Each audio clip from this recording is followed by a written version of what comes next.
بسم الله الرحمن الرحيم. الرحمن علم القرآن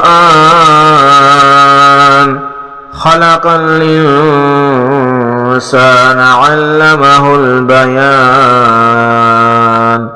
الشمس والقمر بحسبان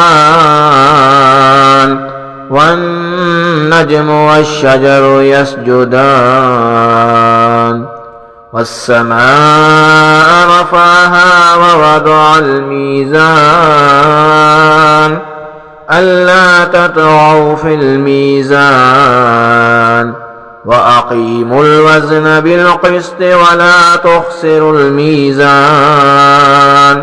والأرض وضعها للأنام فيها فاكهة والنخل ذات الأكمام والحب ذو العصف والريحان.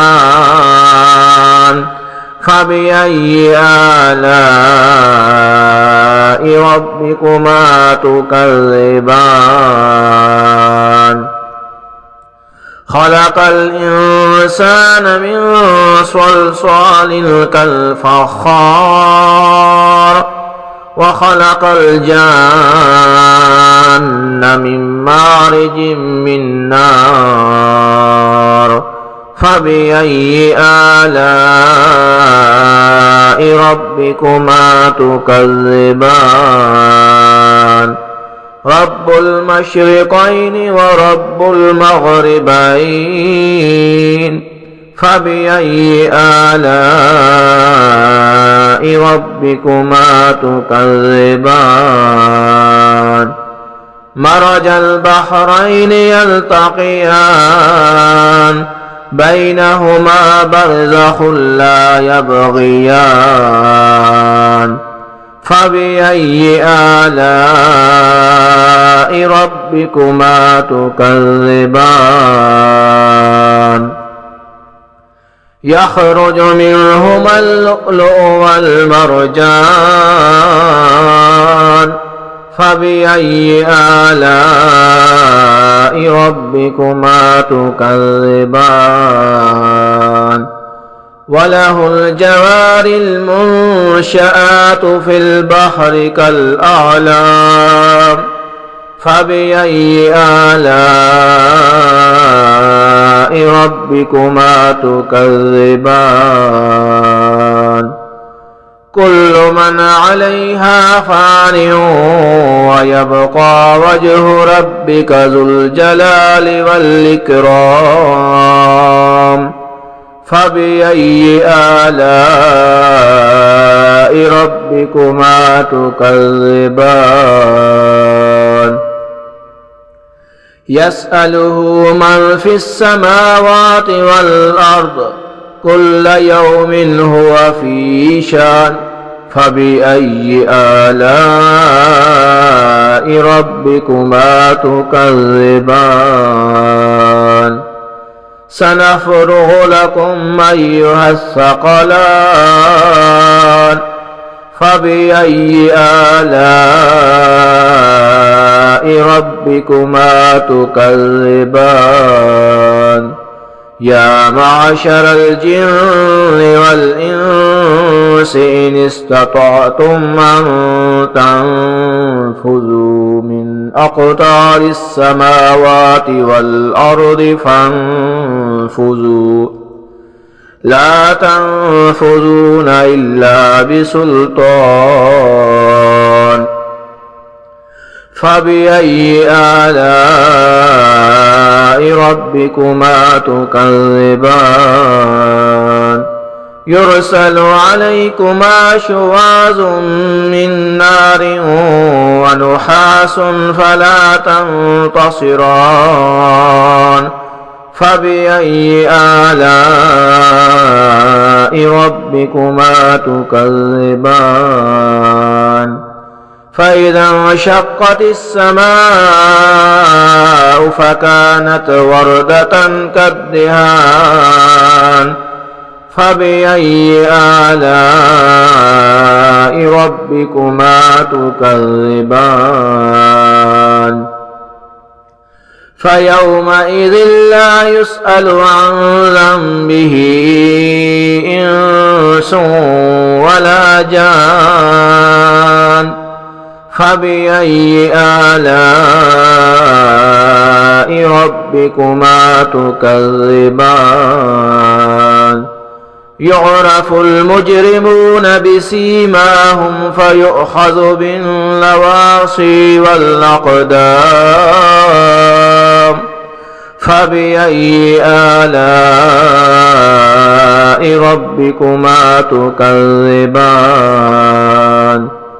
هذه جهنم التي يكذب بها المجرمون يطوفون بينها وبين حميم آن فبأي آلاء ربكما تكذبان ولمن خاف مقام ربه جنتان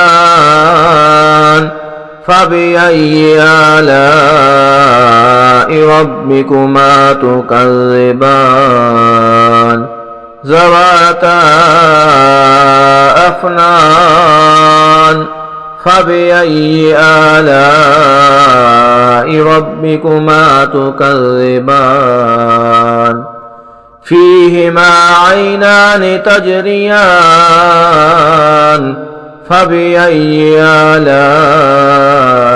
ربكما تكذبان فيهما من كل فاكهة زوجان فبأي آلاء ربكما تكذبان متكئين على فرش بطائنها من استبرق وجنى الجنتين دان فبأي آلاء ربكما تكذبان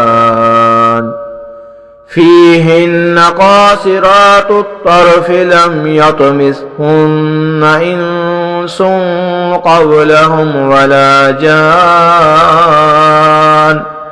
فبأي آلاء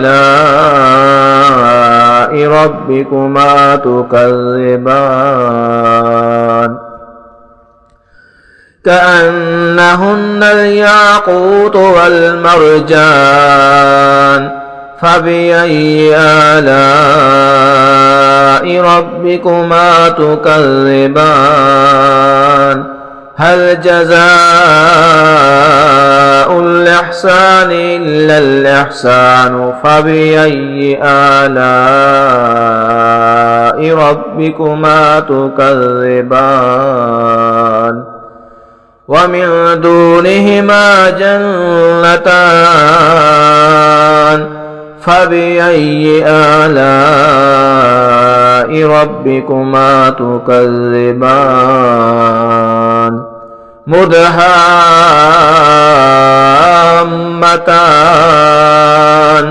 فبأي آلاء ربكما تكذبان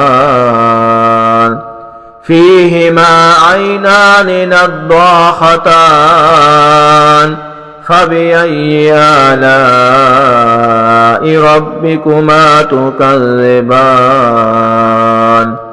فيهما فاكهة ونخل ورمان فبأي آلاء ربكما تكذبان فيهن خيرات حسان فبأي آلاء ربكما تكذبان حور مقصورات في الخيام فبأي آلاء ربكما تكذبان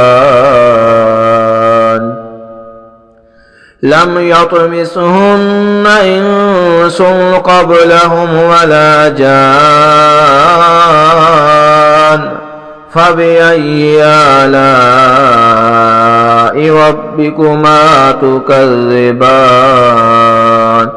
متكئين على رفرف خضر وأبقري حسان فبأي آلاء ربكما تكذبان تبارك اسم ربك ذي الجلال والإكرام صدق الله العظيم.